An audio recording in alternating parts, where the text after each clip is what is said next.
Genesis 8. But God remembered Noah and all the wild animals and all the domestic animals that were with him in the ark. And God made a wind blow over the earth, and the waters subsided. The fountains of the deep and the windows of the heavens were closed. The rain from the heavens was restrained, and the waters gradually receded from the earth. At the end of 150 days, the waters had abated. And in the 7th month, on the 17th day of the month, the ark came to rest on the mountains of Ararat. The waters continued to abate until the 10th month. In the 10th month, on the 1st day of the month, the tops of the mountains appeared. At the end of 40 days, Noah opened the window of the ark that he had made, and sent out the raven, and it went to and fro until the waters were dried up from the earth. Then he sent out the dove from him to see if the waters had subsided from the face of the ground. But the dove found no place to set its foot, and it returned to him to the ark, for the waters were still on the face of the whole earth. So he put out his hand and took it and brought it into the ark with him. He waited another 7 days, and again he sent out the dove from the ark. And the dove came back to him in the evening, and there in its beak was a freshly plucked olive leaf. So Noah knew that the waters had subsided from the earth. Then he waited another 7 days, and sent out the dove, and it did not return to him any more. In the 601st year, in the 1st month, on the 1st day of the month, the waters were dried up from the earth, and Noah removed the covering of the ark, and looked, and saw that the face of the ground was drying. In the 2nd month, on the 27th day of the month, the earth was dry. Then God said to Noah, "Go out of the ark, you and your wife, and your sons and your sons' wives with you. Bring out with you every living thing that is with you of all flesh, birds and animals, and every creeping thing that creeps on the earth, so that they may abound on the earth, and be fruitful and multiply on the earth." So Noah went out with his sons and his wife and his sons' wives. And every animal, every creeping thing, and every bird, everything that moves on the earth went out of the ark by families. Then Noah built an altar to the Lord, and took of every clean animal and of every clean bird, and offered burnt offerings on the altar. And when the Lord smelled the pleasing odor, the Lord said in his heart, "I will never again curse the ground because of humankind, for the inclination of the human heart is evil from youth, nor will I ever again destroy every living creature as I have done. As long as the earth endures, seed time and harvest, cold and heat, summer and winter, day and night shall not cease." Genesis chapter 9. God blessed Noah and his sons and said to them, "Be fruitful and multiply, and fill the earth. The fear and dread of you shall rest on every animal of the earth, and on every bird of the air, and on everything that creeps on the ground, and on all the fish of the sea. Into your hand they are delivered. Every moving thing that lives shall be food for you. And just as I gave you the green plants, I give you everything. Only you shall not eat flesh with its life, that is, its blood. For your own lifeblood I will surely require a reckoning. From every animal I will require it, and from human beings, each one for the blood of another, I will require a reckoning for human life. Whoever sheds the blood of a human, by a human shall that person's blood be shed.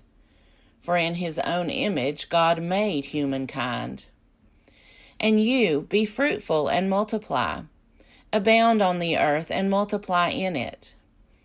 Then God said to Noah and to his sons with him, "As for me, I am establishing my covenant with you and your descendants after you, and with every living creature that is with you, the birds, the domestic animals, and every animal of the earth with you, as many as came out of the ark. I establish my covenant with you, that never again shall all flesh be cut off by the waters of a flood, and never again shall there be a flood to destroy the earth.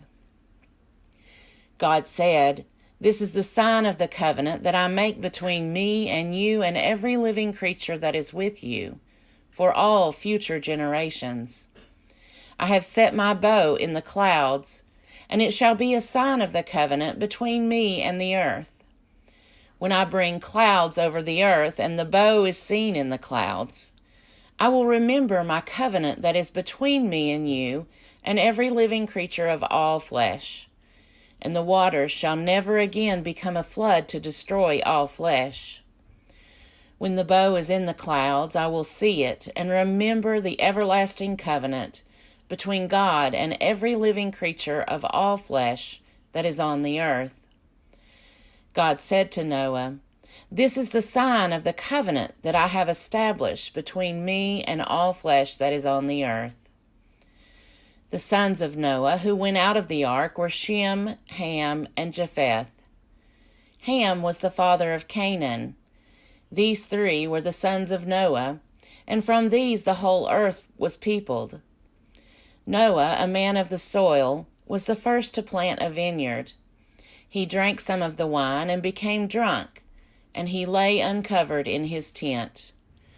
And Ham, the father of Canaan, saw the nakedness of his father, and told his two brothers outside. Then Shem and Japheth took a garment, laid it on both their shoulders, and walked backward, and covered the nakedness of their father. Their faces were turned away, and they did not see their father's nakedness. When Noah awoke from his wine and knew what his youngest son had done to him, he said, "Cursed be Canaan, lowest of slaves shall he be to his brothers." He also said, "Blessed by the Lord my God be Shem, and let Canaan be his slave. May God make space for Japheth, and let him live in the tents of Shem, and let Canaan be his slave." After the flood, Noah lived 350 years. All the days of Noah were 950 years, and he died. Genesis chapter 10. These are the descendants of Noah's sons, Shem, Ham, and Japheth. Children were born to them after the flood. The descendants of Japheth: Gomer, Magog, Madai, Javan, Tubal, Meshach, and Tiras. The descendants of Gomer: Ashkenaz, Riphath, and Togarmah.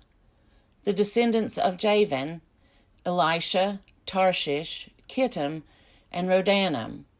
From these the coastland peoples spread. These are the descendants of Japheth in their lands, with their own language, by their families in their nations. The descendants of Ham: Cush, Egypt, Put, and Canaan. The descendants of Cush: Seba, Havilah, Sabta, Ramah, and Sabteka. The descendants of Ramah: Sheba and Dedan. Cush became the father of Nimrod. He was the first on earth to become a mighty warrior. He was a mighty hunter before the Lord. Therefore it is said, like Nimrod, a mighty hunter before the Lord. The beginning of his kingdom was Babel, Erech, and Akkad, all of them in the land of Shinar. From that land he went into Assyria and built Nineveh, Rehoboth, Calah, and Resen between Nineveh and Calah. That is the great city. Egypt became the father of Ludim, Anamim, Lehabim, Naphtahim, Pathrusim, Casluhim, and Caphtorim, from which the Philistines come. Canaan became the father of Sidon, his firstborn, and Heth, and the Jebusites, the Amorites, the Girgashites, the Hivites, the Arkites, the Sinites, the Arvadites, the Zemarites, and the Hamathites. Afterward, the families of the Canaanites spread abroad, and the territory of the Canaanites extended from Sidon in the direction of Gerar as far as Gaza, and in the direction of Sodom, Gomorrah, Admah, and Zeboim, as far as Lasha. These are the descendants of Ham by their families, their languages, their lands, and their nations. To Shem also, the father of all the children of Eber, the elder brother of Japheth, children were born. The descendants of Shem, Elam, Ashur, Arpachshad, Lud, and Aram. The descendants of Aram, Uz, Hul, Gether, and Mash. Arpachshad became the father to Shelah, and Shelah became the father of Eber. To Eber were born 2 sons. The name of the one was Peleg, for in his days the earth was divided, and his brother's name was Joktan. Joktan became the father of Almadad, Sheleph, Hazarmaveth, Jerah, Hadoram, Uzal, Diklah, Obal, Abimael, Sheba, Ophir, Havilah, and Jobab. All these were the descendants of Joktan. The territory in which they lived extended from Mesha in the direction of Sephar, the hill country of the east. These are the descendants of Shem by their families, their languages, their lands, and their nations. These are the families of Noah's sons, according to their genealogies, in their nations, and from these the nations spread abroad on the earth after the flood. Genesis chapter 11. Now the whole earth had one language and the same words. And as they migrated from the east, they came upon a plain in the land of Shinar and settled there. And they said to one another, Come, let us make bricks and burn them thoroughly. And they had brick for stone, and bitumen for mortar. Then they said, Come, let us build ourselves a city, and a tower, with its tops in the heavens, and let us make a name for ourselves. Otherwise we shall be scattered abroad upon the face of the whole earth. The Lord came down to see the city and the tower which mortals had built. And the Lord said, Look, they are one people, and they have all one language, and this is only the beginning of what they will do. Nothing that they propose to do will now be impossible for them. Come, let us go down, and confuse their language there, so that they will not understand one another's speech. So the Lord scattered them abroad from there over the face of all the earth, and they left off building the city. Therefore it was called Babel, because there the Lord confused the language of all the earth, and from there the Lord scattered them abroad over the face of all the earth. These are the descendants of Shem. When Shem was 100 years old, he became the father of Arpachshad, 2 years after the flood. And Shem lived after the birth of Arpachshad 500 years, and had other sons and daughters. When Arpachshad had lived 35 years, he became the father of Shelah. And Arpachshad lived after the birth of Shelah 403 years, and had other sons and daughters. When Shelah had lived 30 years, he became the father of Eber. And Shelah lived after the birth of Eber 403 years, and had other sons and daughters. When Eber had lived 34 years, he became the father of Peleg. And Eber lived after the birth of Peleg 430 years, and had other sons and daughters. When Peleg had lived 30 years, he became the father of Reu. And Peleg lived after the birth of Reu 209 years, and had other sons and daughters.